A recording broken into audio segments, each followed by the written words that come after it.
Danjo Christian Woody Shiji. Abachi Anchti. Hello, my name is Christian Woody, and this is my story. I grew up without knowing my real dad because he drank a lot and abused my mom. So I ran to safety and family in Dulce as soon as she finished college at the University of New Mexico. After a few jobs, she became a youth pastor. I guess that's why I became a believer in Christ at such a young age. I became stronger in my faith, and through the persecution from my peers, my personality began to take shape. Then my mom married my stepdad, a prayerful man taught in the traditional ways. In the spring of 2001, I inherited the duties of a big brother when my first brother was born. 3 years later, my sister was born. Then, in 2007, the youngest brother was born in the winter.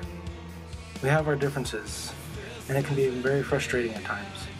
But no matter how much I think I may not like them, I will always love them, and I'll always be the big brother to be there to protect them. My parents and my grandparents are constantly reminding me that I possess unique gifts. They remind me that there's no one like me or my siblings. 3 gifts that are my most positive ways to cope with my problems are sewing, drawing, and playing soccer. My grandma and my mom, both of them sewed a lot. My dad and one of my grandpas hand sewed for traditional purposes. I began sewing by making medicine pouches. Soon after that, I started creating designs for jackets and stuff like that when my mom and dad got me a sewing machine for my birthday. When I sew, I feel calmer and accomplished when I get to wear the stuff that I made. I also draw a lot. Both of my dads drew a lot.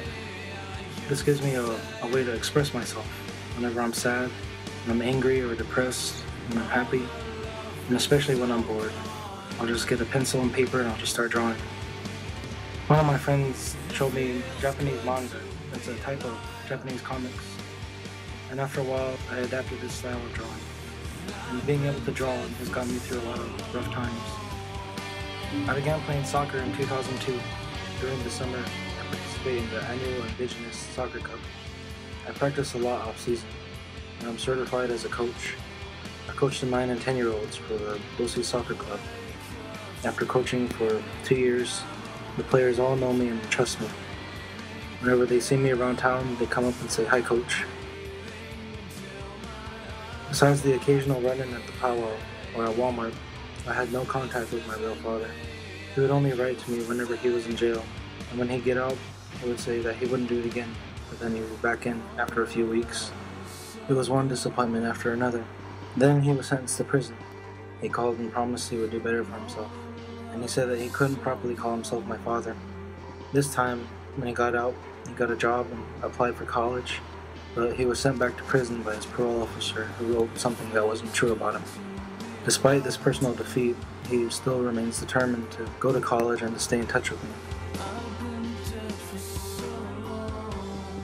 Many things have happened to me in my life, some bad, most good.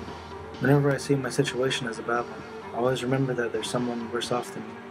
I'm very thankful for the things I have. With my faith, friends, and my family, I'm prepared to face the future.